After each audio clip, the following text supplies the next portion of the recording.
don't need to be a victim. The session on the Gremlin was very scary for me. Was it? It was, I know. You cried, right? And I remember. It scared me so, and I was almost tempted to tell you the next day, I can't do this anymore, because it affected my emotions profoundly. I mean, I've never aware of this Gremlin. What's his name? His Pickaninny. Pickaninny. And sometimes I talk to him and I call him by, I never called him by name before. I call him by name. I fuss at him. We laugh. And when I get sick of it, I put him back under the rock. You know, and somehow he gets out, but I put him back under there. But it was such a frightening time for me, because you took me back to the time that he was created. Yes. That I don't even remember. Yes, but you remember during the process. During the process. I was 7 years old, and See? a teacher said something to me about my weight. Yes, exactly. And it stuck with me forever. You see, Nancy. Forever. There was, and I know you had tears and you had. Oh, it was a frightening. Yes. I mean, because the little girl came back, right? It did. The little I fragile. felt like what this am I going to do? child, and I knew you had directed me to put him under this rock, and he was under that rock. But that night, even sleeping, I was terrified he was going to surface at any moment. Wow. And when he did surface, he wasn't as ugly. Wow. He was still nagging me, but he wasn't near as vicious as he always had been before. Yes, yes. And that helped to relax me. And I thought maybe confronting him made him happy, and that maybe we can work together now a little bit. Yes. Because I think there's some level of having a good angel and a bad angel. Yeah. You know? You know, we got to live a little to have that bad angel pushing us sometimes. Yes. You know? And if I can live with him like that, that's fine.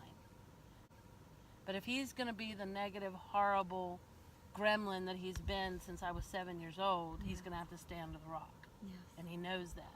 You see? So now you have power, you have control, you're not a victim. And now you went back to talk to that little girl, the little Nancy that was powerless at that age, 7 years old, right? When she saw the teacher saying those horrible things, she couldn't say anything, so she No, I respected my embottled. elders, yeah. Yes. So I But am when bad. when I you am took not me there, good. Yeah. even my thought process was, this is not going to do anything but put me to sleep. Yes. You know, I thought I was going to go into another world and fall asleep. Yeah. And it was just amazing. I don't know if it was what you said, my frame of mind, or everything took me to this place that I never expected to go, and remembered like yesterday. Yeah. Something I hadn't remembered in 43 years. Yep. That started this whole process of hating myself.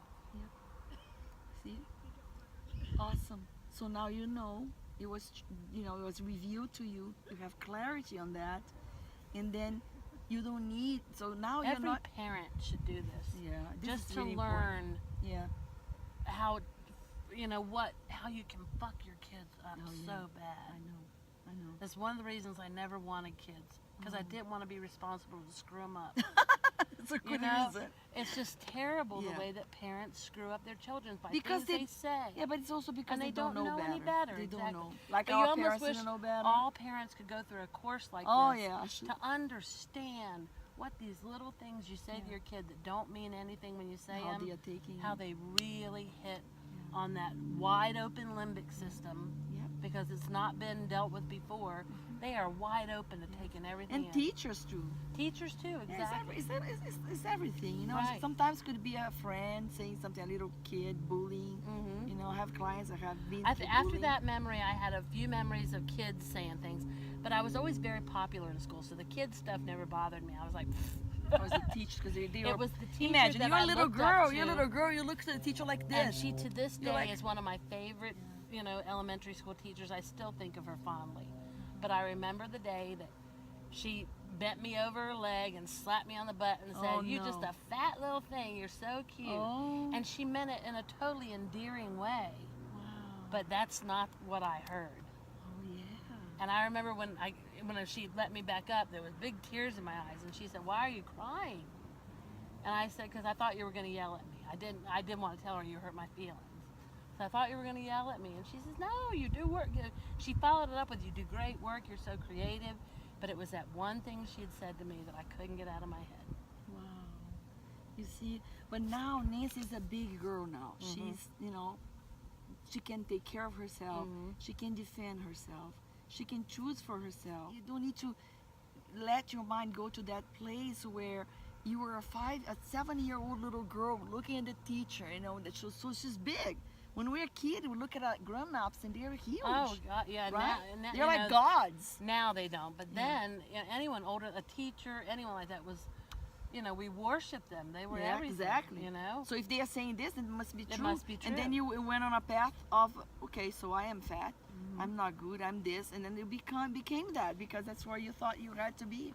And then the other thing I remembered after that was, this is when they had screenings in school, and the nurse would come, and you'd have to get on a scale, and they check your back for scoliosis. Do you remember that? You went to school in Brazil. No, I had Brazil. Well, here in the United States, they once a year they check your weight, they check your head for lice, they check your back for scoliosis, and then they'd ask you some simple questions just to make sure you were developing appropriately.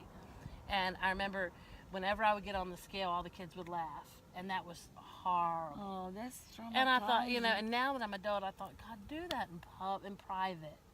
Don't make all the, because there was one child that was much heavier than me. We called him Fat Yes. Pat. And he would get on the scale, and the scale would just go nuts, and the kids teased him forever. And I wonder to this day, what did he turn out like? Yes. Because he was not popular. I had the advantage that I was popular, so I could overcome a lot of it. Yeah. But he was not popular. He was always teased in So school. a lot of the memories are coming back from that one that exercise one we did. exercise. It's, And I lay look, in bed and awake and I this think, is- God, I never remembered any of this stuff. This is big. This is huge. And now you have a tool to the visualization that we did. You have a tool to deal with the Gremlin. So it's a wounded ego, a part of you that's triggering all that, and it was so deep there in your subconscious mind that you couldn't even have a sense to it. So your life is evolving, and you have that suffering inside that you can even tap what Right, it is. right. So now you're tapping. Now you know what it is, and now you know that you are grown up and you are older and you're mature, and there's ways of dealing with this, and that's what we're doing together. Yeah. And you can choose to be active, to have a beautiful body, to to manage your life as you want, and you don't need to let your mind go to that place where you were a 7-year-old little girl looking at the teacher, that so she's big. And then every time he comes, what's the name? Piccanini. Pickaninny. Piccanini. Piccanini, go out, And lock he has him. a spear.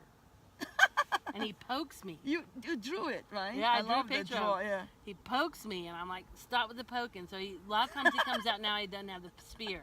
But he goes like this, and And I'm then like, no. watch, he's gonna transform through the years. Really? We're gonna come back to this exercise, and he's going to transform. Yeah, it's gonna Okay, be interesting. interesting. Yeah, he may not be the only one. You may have others, That'd be but we interesting. will tap into that in the process of coaching. So Nancy, I want to thank you I for wanna thank trusting on me. Thank you for giving me this opportunity, because I could never have done it without you offering these services. Trust is the most. I think it's such an important. It is very important. Emotion. If you don't trust, you can go anywhere. Right. And by trusting that I can guide you, because all I'm doing is really guiding you. You are doing all this stuff, the hard stuff. You are doing it, and the transformation you want it. Okay, I didn't do anything. I'm just flashlighting for you. Okay, but for you to be open to this process and to trust in the process, to be held accountable because you're doing the things and exercise. This is huge, and this is exactly what's gonna transform your life, make you achieve your goals, and just make you shine, ignite your being. So I call the program Ignite Your Being, right? Because all you need is there is a little flame that's is going down, and we're igniting. Come Yep, on, let's yep, have passion. Yep. Passion for life. Let's find the tools to feel alive and to design the life we want to live. And it's possible. And I see Nancy all the way there. Hi, Nancy. Oh, I just came from a hike. What are you doing? I said, oh, my business is flourishing. I have puppies everywhere. I'm busy with disappointment because I have to take this wolf. I got a wolf now. And he's actually my mentor. He comes with me everywhere. I'm seeing Nancy already doing what she loves. I hope so. Animals. So let's hug. Okay. Let's hug. Let's hug. Let's hug. Yes, you hug. A hug party.